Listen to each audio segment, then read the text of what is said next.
On the biggest stage in the world, FanDuel's changing the game because sometimes your player gets subbed off and your bet goes with them. Not anymore. With FanDuel's Super Sub, if your player's subbed out, your bet stays in. That's right. If your player leaves the match, your bet continues on with the substitute. So you're still in it until the final whistle. Visit FanDuel.com. Get started now. Let there be goals this summer on FanDuel. 21 plus select states for Kansas in affiliation with Kansas Star Casino. 18 plus DCKYWY.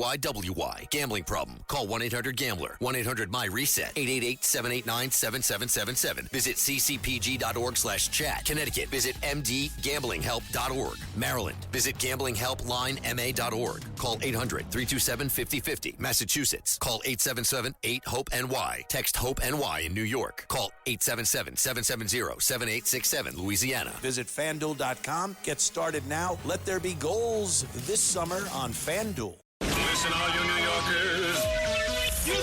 Taxi. Okay, man, we're looking around. This is the 77 WABC minicast. It's the Anthony Cumia Show. We are discussing the Karmelo Anthony murder trial going on down there in Frisco, Texas.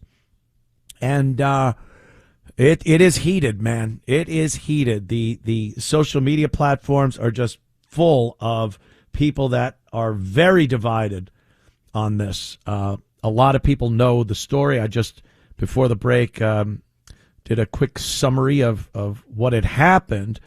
And from the looks of a lot of people on social media and some of the people even on television, on news programs, they don't seem to understand there is a big difference between being insulted and murdering someone and using a weapon to defend your life, because at that moment you feel your life was being threatened. It was in imminent danger of being taken. That is what self-defense is. It isn't about someone telling you to get up. It isn't about someone putting their hand on your shoulder. It isn't even about someone if they would have dropped the N-bomb and punched him in the face. It doesn't even cover that. You have to feel that your life is in imminent danger of being taken. You are ready to be killed. Then self-defense is a case. And I've seen a lot of people that don't seem to understand that. They're trying to make they're trying to compare it to cases like George Zimmerman and Trayvon Martin. Well, Trayvon was unarmed, and George Zimmerman was an armed man, and he shot Trayvon Martin in self-defense. He actually won that case and was acquitted of murder. I see that case coming up now, and a lot of people that want to compare it to this case. They are not comparable.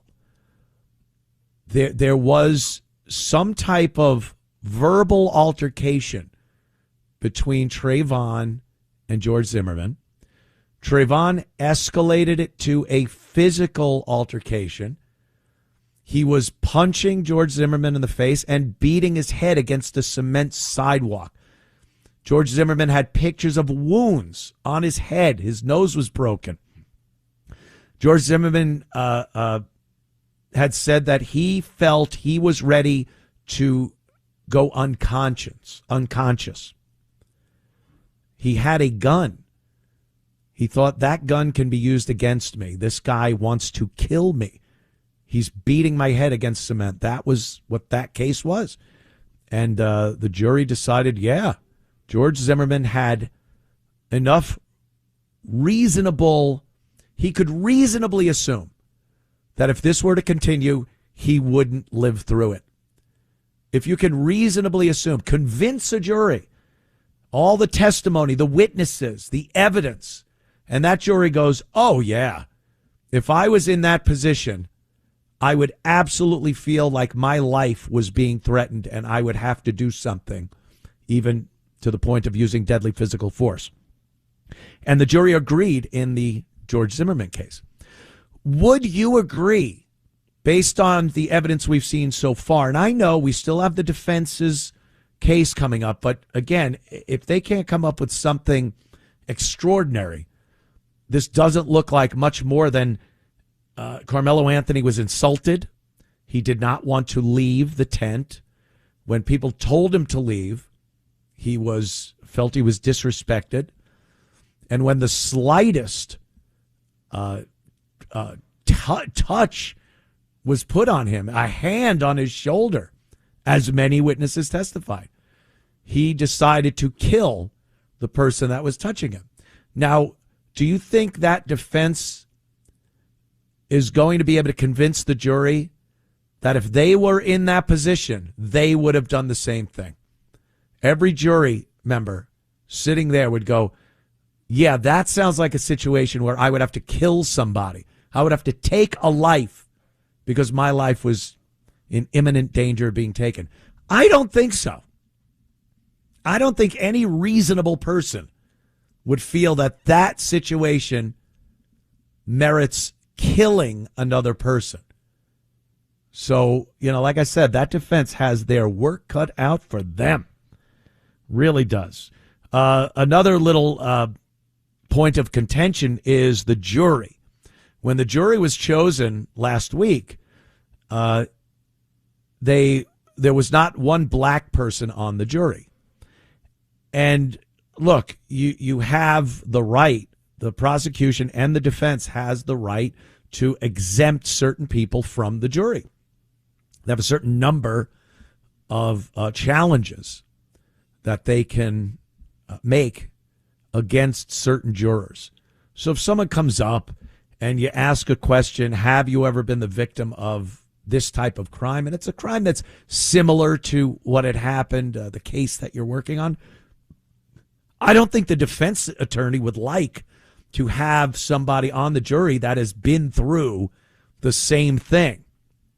They might have some bias in their head and go, yeah, I definitely would vote guilty because I've been through that, and screw this guy. And so it seems that a couple of the jurors of color, black and brown people that got up, had said certain things to the effect of, he looks too young. One guy actually said, I couldn't imagine putting a brother behind bars.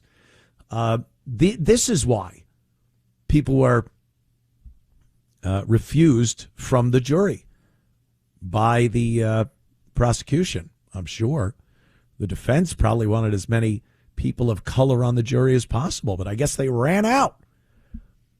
If the prosecution would have run out of challenges before they ran out of black potential jurors, I think they would have seen a black juror on there, but it didn't happen. So how important is this? Well, I tend to believe, from what I've seen, this is my own opinion, that black jurors feel more compelled to vote based on race in some way, shape, or form in the case. That they might take that into consideration in lieu of evidence, testimony. It's just what I've seen. The OJ trial, if you don't agree with me, that's fine. Call up. Give me some instances where that did not happen. That's fine and dandy. I will listen to anything you have to say. But from what I've seen over the course of the years, and the OJ trial, we saw witnesses or jurors come forward and say, oh, yeah, we voted not guilty because of what had happened with the police and Rodney King and the riots. That's a racially motivated vote that the jury, at least a few members of the jury, gave. And there is actually a statistic about white jurors on a case that, as opposed to black jurors on a case when the defendant is black or white. And white jurors have a much more consistent rate of acquittals and convictions over whether the defendant is black or white than black jurors do. Their decisions show that they acquit black people at a higher rate than white people would over over a number of cases. So, hey, it happens. It happens. It's part of the world we live in.